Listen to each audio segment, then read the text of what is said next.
I know I said we were going to talk about thyroid. Thyroid's a hormone. It's a different type of hormone than the hormones I just showed you in that graph. But thyroid is active in every single cell in your entire body. There's a place for thyroid to have action. It's your thermostat. If your thyroid is sluggish, everything goes slowly. You gain weight, you can't think as fast, your colon slows down, your hair gets dry, your skin gets dry, you're not making protein at as good a rate, that slows down, your nails break and get brittle. And this is just to show you, this is a cell, and every cell in your body is under the influence of thyroid. And I have people come in all the time who said, I thought it was my thyroid, I went to see the doctor, they said my tests were normal, and they're frustrated, and understandably so. I had one young woman, and she actually had a UCLA endocrinologist that was seeing her, and she had incredibly low thyroid function, but her endocrinologist didn't know, because conventional doctors don't measure the most important test that will show you if somebody has low thyroid, which is free T3. And I got her records from her endocrinologist because I wanted to know if she had this autoimmune problem like the one I had, and to see if she'd had those tests run.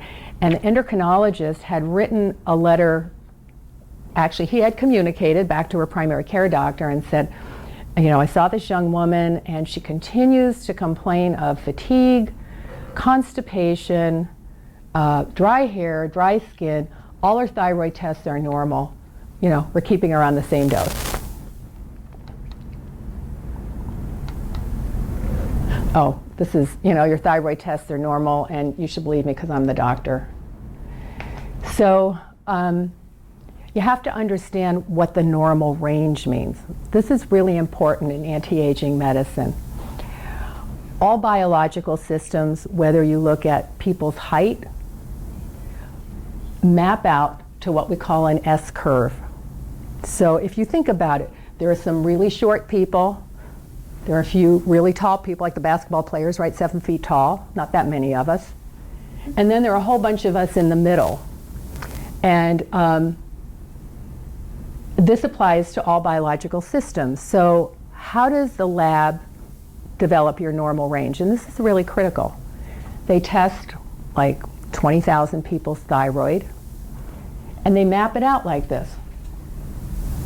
There's some people really low, there's some people really high, and they do a cutoff. They say, okay, we're going to take off the really high and the really low, and everything else is normal.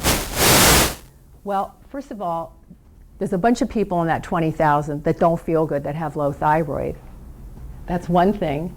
And plus which, people don't feel good down at this end, even if it's in the reference range. You really want to be at the upper part. That's where people feel better. That's where your body functions better.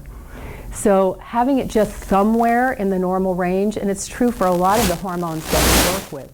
You don't want to just be somewhere in the normal range. And for some of them, you don't want to be in the normal range for your age, because if it's DHEA, which is the most important energy and vitality hormone, it goes down, down, down with age. So, if you're 60, you don't want to be where all the 60-year-olds are. You want to be where the 25 to 30-year-olds are. So you have to understand reference ranges. And so what happened is, this young woman, she was in the reference range. That was one issue. The other issue is the wrong test was done. So most doctors do T4, which that's not the hormone that gets on the cell that I just showed you. It's a preliminary hormone that converts into T3. So doctors are measuring T4, and guess what? As you get older, you don't do that conversion as well. Stress will inhibit that conversion. Nutritional deficiencies like iodine will inhibit that conversion. So you're measuring T4 rather than directly the thing that will tell if the person's thyroid functioning well or not. And the other thing that gets measured is thyroid stimulating hormone, or TSH. And if you have lab tests at home, you'll go look. It's the TSH that gets done, and sometimes the T4. And the TSH is a very indirect indication of how your thyroid's doing. And the older you get, the worse of an indication it is. So as you get older, saying that you have a normal TSH doesn't mean a thing. And so what you want to get is the free T3 hormone level. You want to interpret it so it's at the upper end of the reference range. You can look at the reference range on the lab slip. You want it up near the higher end of the higher number. And there's this tremendous fear among doctors of giving people thyroid hormone. And it is like the safest medication. It's the safest thing you could give people. And it makes them feel so much better. So I'm going to show you how to make your own diagnosis. Just like my patient. You're tired, you're constipated, you feel cold all the time, your hands and feet are cold, you're colder than everyone around you, you wear socks to bed, your hair is dry and your skin is dry. And the young lady that I told you about she had been trying to lose weight besides the severe fatigue, and she was about to start dental school. She was in her 20s, she was very young. She couldn't lose weight no matter what she did. She would work out for 2 hours a day, eat the paleo diet, no carbs, no nothing, and couldn't lose a pound. And as soon as her T3 came up with treatment, she wasn't tired, and it was really great. She saw me about 2 or 3 months before she started dental school. I don't know how she would have done in dental school if she hadn't gotten this taken care of. And she started losing weight. Her energy's good. But you can make your own diagnosis.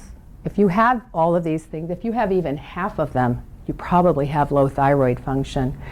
And in this whole field of anti-aging medicine, there is actually a long history of doctors who don't even use thyroid testing to gauge treatment. They give people thyroid in incrementally increased doses until they feel good. And sometimes people are on a lot of thyroid, and if you looked at their lab test, you'd faint that their T3 level was so high. But the philosophy among some doctors is treat until people feel good. So I try to use a combination. I don't want it to be out of control high, but if you're a little bit above the top of the normal range and you feel good and you're not having any symptoms of too much thyroid, like feeling shaky or palpitations, I leave your dosage where it is. So, like I said, I call myself the Patient Revolution MD because I really want to foster the changes that are going on